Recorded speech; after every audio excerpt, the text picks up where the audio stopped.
Okay, good morning everyone. Welcome to Durham, sunny Durham. My name's Mark and I've been tasked with giving you the health and safety overview or briefing this morning. So first of all, I'll give you a brief introduction to the course team members and also look at some other business. Sorry about that. No problem.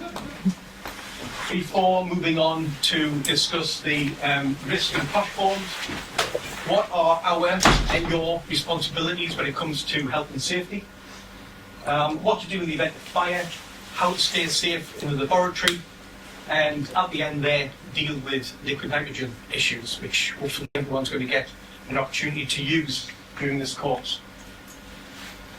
Okay, so course team members. Course team leader, of course, is Professor Damien Hampshire, and we have a number of demonstrators.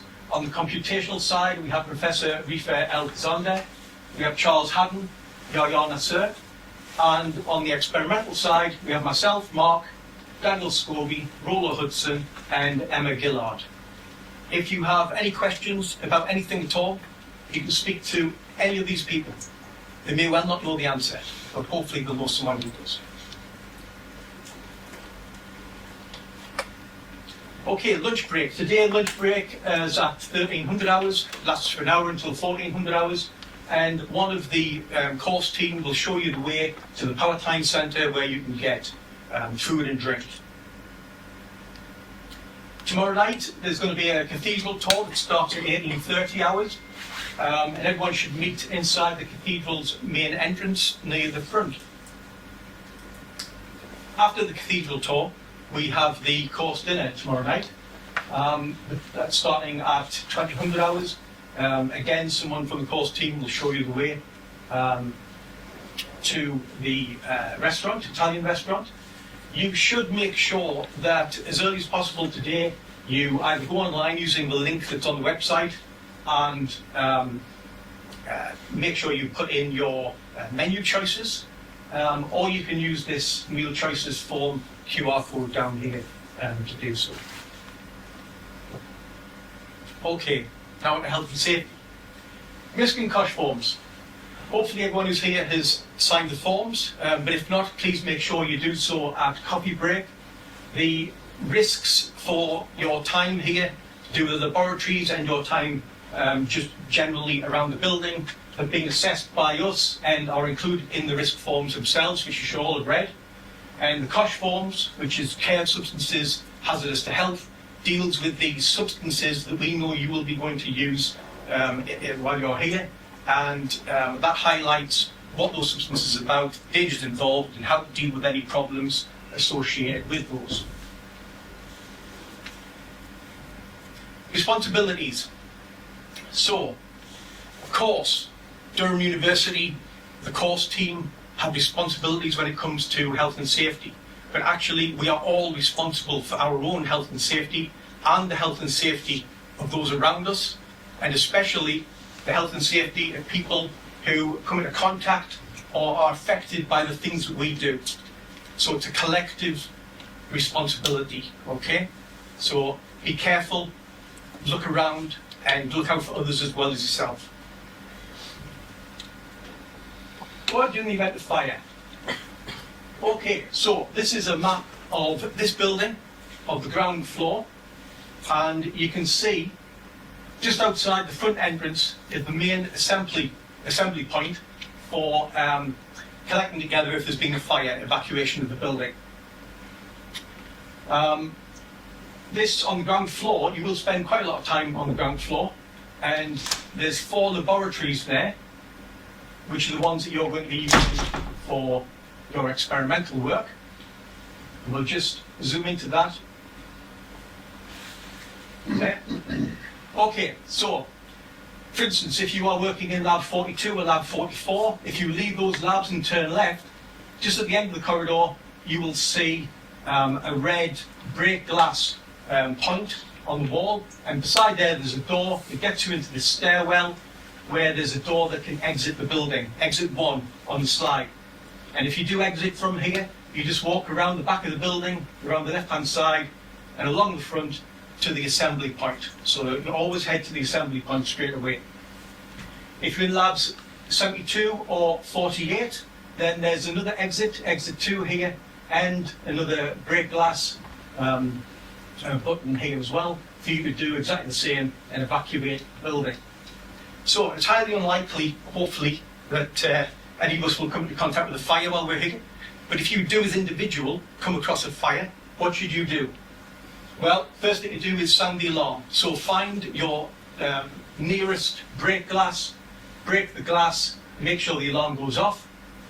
Then leave the building by the closest exit, go straight to the fire assembly point, and importantly, let a demonstrator or member of staff know where the fire is. And then the demonstrator or the member of staff will then proceed to deal with that issue. Hopefully that's a very, very unlikely situation. If there was going to be a fire, the more likely scenario is we just hear the fire alarm. And in the event of a fire alarm, you leave the building in the nearest exit and head straight to the fire assembly point. And of course, demonstrators will also be there to show you where to go and to deal with the situation.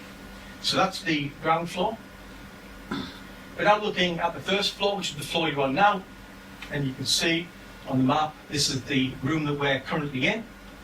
And if we just come out of this room and turn left, and again down the corridor, we can see that there on the wall is another break glass in case you need to use that to set the fire alarms off. And there's also a door that gets you into the same stairwell that I talked about on the previous slide, that if you walk down will get you to exit 1, and as the previous slide suggested, round the back of the building, round the side, straight to the front, and then just wait for further instructions. You can also, of course, go to the centre of the building where the lift is, and you can use the central stairwell to go straight outside of the main entrance. Of course, do not use the lift in the event of a fire. Right, so the second floor, which probably won't be used a great deal, but you may use it because we have a room called the Branston Room, room 221, which you can get refreshments from, and you might be there. If so, then right at the back of the room, you can leave through that door, walk through the corridor. This will get you into the back building called the Ogden Centre, and you can go down the wooden stairs, it's in there, and that'll take you straight out. It's quite obvious once you get through here how to get out of the building in that instance, so it's not shown on this map. Or at the front entrance here, just down the corridor, about halfway along this corridor, there's another door which gets you into a side stairwell. All that does is takes you downstairs to the ground floor. You still need to walk through the corridor on the ground floor and leave through the main exit. Or on this second floor, you can just miss that out, go straight to the central stairwell, and again leave through the main exit at the front. Okay, so staying safe in the laboratory. So hopefully you've all been online and you've looked at the step-by-steps that have been written for the tasks that you will be doing inside the labs. Make sure that you read these documents. Make sure you follow them closely. Try to read the section that you're dealing with and then carry out the subtasks that's associated with that main task. Don't jump in and do every task as soon as you think you understand what that task is asking you to do. Try and get an overall feel for what it is you're doing and then go ahead with it.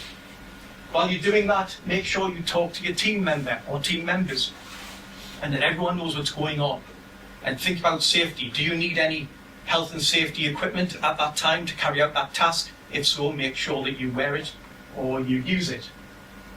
During your time in the lab, you are going to end up with some form of contamination on maybe lab gloves or cotton buds, because you've used the cotton buds for solar flux, for instance, or you've worn the lab gloves. Make sure that anything that you think has been contaminated is disposed of in the yellow bins that are provided in each of the labs. And again, any questions about anything, ask a demonstrator. There should be 1 or 2 demonstrators in each of the labs at any time. The probes. So you're going to be doing some measurements with some measurement probes. These are quite large objects. They're not that heavy, but we still recommend that 2 people move the probes because they're quite long and cumbersome, and you don't want to be knocking them against equipment or other people, for instance. So for the sake of control, it's better that two people move the probes. So one person would be at the top, for instance, at this stainless steel end, and then someone would be at this bottom buzz bar copper end. Now, putting the probes into the measurement equipment is quite easy, everything's at room temperature, but you may well need to remove your probe after performing some measurements, or while you're trying to perform measurements, and that would mean that it's been cooled down to minus 196 degrees centigrade. So if you do have to do that, make sure you wear the safety equipment, especially the protective cryogenic gloves. And any questions about it, ask the demonstrator while you're there, and they can tell you how to do this safely. This is a photograph of one of the setups, the measurement setups. Just here, you can see there's the probe that I've just been talking about inside the probe stand, and it comes down here into a nitrogen dewar, and this dewar is just sitting between the pole pieces of an iron core magnet. Now, you're going to have to put this probe in, and you're going to wire it up and set it up ready for the measurements, and that's all fine, and there's no extra additional health and safety issues with regards to that. However, once you have set it up and you're starting to get into the measurement of the laboratory activity, then you don't want to be touching certain parts of this probe. There's an electric shock hazard, possibility of electric shock that you need to be careful of.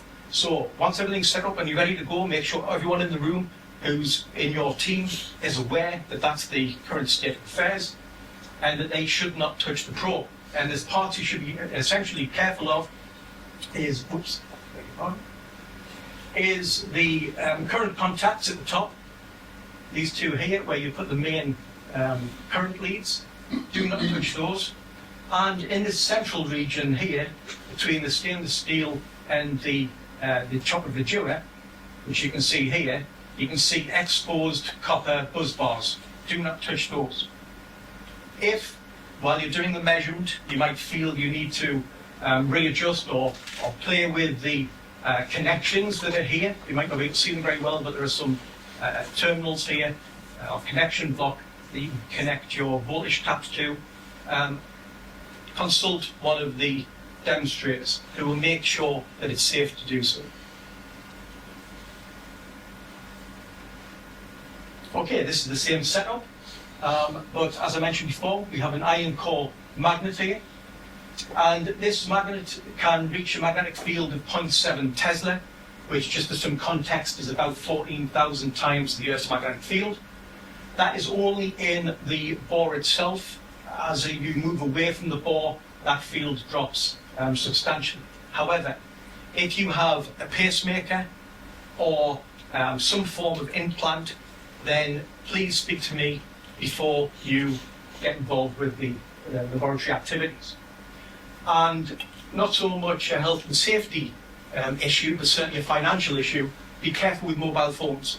Don't put your mobile phones beside the iron core magnets. Make sure they're kept in a bag or they're on the bench, but they're well away from the measurement setup.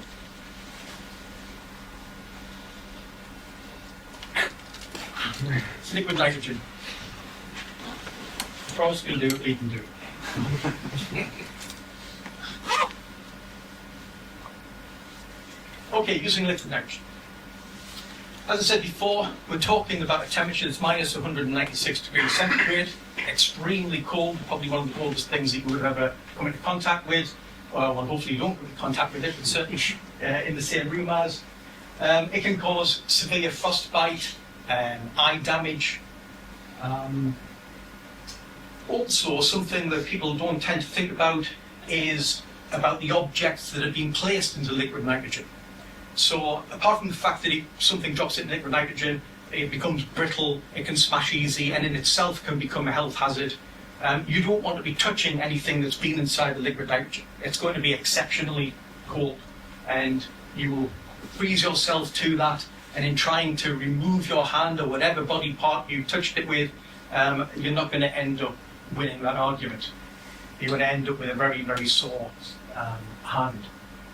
So be careful of objects that have been placed inside it. Now, whilst the liquid nitrogen is boiling off, its volume changes by a factor of 700. And what this means is that it can displace oxygen in the air, and you end up with an oxygen deficient atmosphere, which can lead to asphyxiation.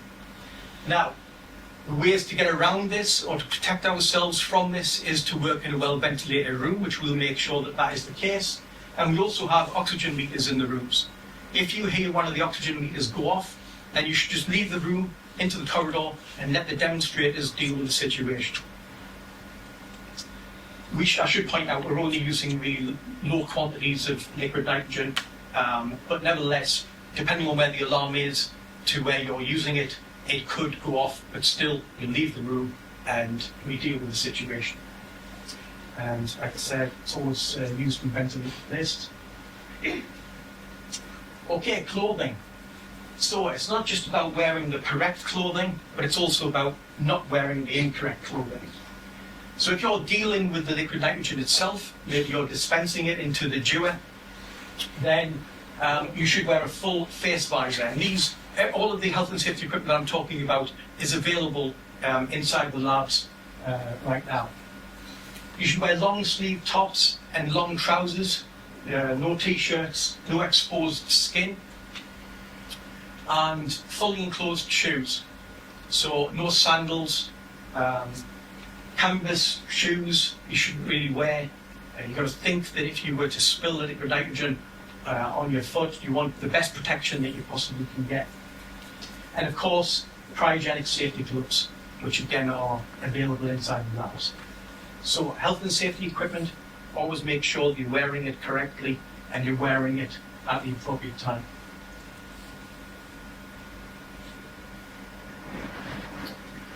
So general safety use, or safe use, as I said, wear appropriate PPE, personal protective equipment, use liquid nitrogen in well ventilated places, and I've also mentioned on here about low traffic areas. So I'm going to come to a slide where I'm going to deal with the procedure for collecting liquid nitrogen for when you need it in the labs. And that is going to entail someone walking through the corridors holding liquid nitrogen in a small 4-litre dewar. So low traffic areas, you want to make sure there are other people using the university, of course, not just us, and there may be other people who have got nothing to do with what we're doing, walking around the corridors. And if there's quite a lot of those people, that's not the most opportune moment to start walking through the corridor with liquid nitrogen. So make sure that it's very low traffic areas or there isn't a lot of people in the corridor at the time. We'll come on to that shortly. Avoid breathing the actual vapors themselves. Carry containers away from the body and certainly away from the face. Always keep them lower down. Do not open containers and leave them unattended. So when you finish with the liquid nitrogen, you don't just leave it wherever you were working. There may be someone who's had nothing to do with the experiments in the room who have to come in the room and they're unaware that there's liquid nitrogen inside the vessel that you've left. And they could knock it over or there could be an accident. So if you're finished with liquid nitrogen but there's some left, then put it into a corner of the room that's well away from any of the walkways and just leave it to boil off. Don't throw it on the floor to get rid of it. Again, any doubts, ask the demonstrator. Okay, so I alluded to the procedure, and this is a slide that's going to show it. So as I said earlier, we have 4 laboratories that are going to be in use. Now, when you're initially getting to the laboratories and you're setting up your samples, you'll be using all 4 of these laboratories. When it comes to doing the measurements, only 3 of the labs, lab 42, 44, and 62, will be used to actually do the measurements. And lab 48 is reserved for one of the demonstrators to transfer liquid nitrogen from the 200-litre liquid nitrogen dewar into the smaller 4-litre dewars. So this lab is going to be the lab where you collect the liquid nitrogen from. So that means you're going to need to go from, let's say, lab 42 to 48 and exchange an empty liquid nitrogen dewar for one that's just been filled, and then take it back to your lab safely. And this is where the traffic, or the use of the word traffic in the corridors comes in. We want to make sure that these corridors are safe for the person carrying liquid nitrogen to transport that between the two laboratories. So what we want is we want 2 people at any time to do or collect the liquid nitrogen. So the first person in the team, person 1, is just there to open doors and make sure there's no hazards, and to clear the way, essentially, for person 2, who is the actual person who's wearing the safety equipment, full face visor, and cryogenic gloves, long sleeves, all the correct shoes, etc. And that person is the person that will actually do the exchange and carry liquid nitrogen, and depend on person 1 to make sure that the path is clear and the doors are open. Okay, so 2 people at any time to collect liquid nitrogen. Okay, so getting to the end now. A quiet place. If anybody at any time requires some time out, quiet place, we do have a room dedicated for this. It's just along this floor, actually, in room 119C. But if you want to use that room, ask any of the demonstrators and they can show you where that is.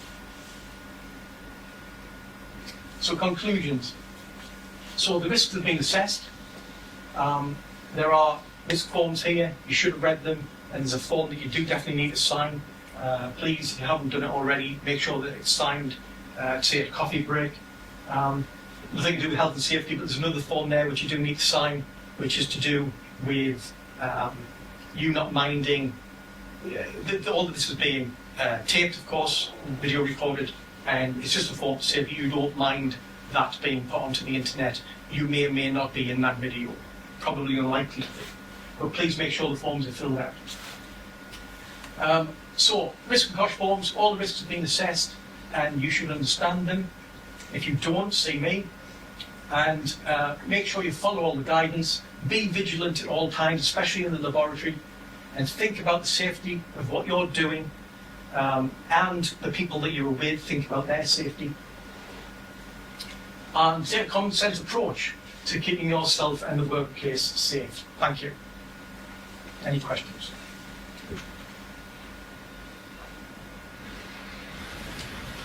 In regards to transporting liquid nitrogen, assuming the corridor is full of people, will you just wait for them to clear up, or do we try and Speak to a demonstrator, and the demonstrator will hurry them along in the nicest possible way. Okay. Where do you get the overalls? Will they be in line? There's no overalls. Oh, right. No need to wear overalls.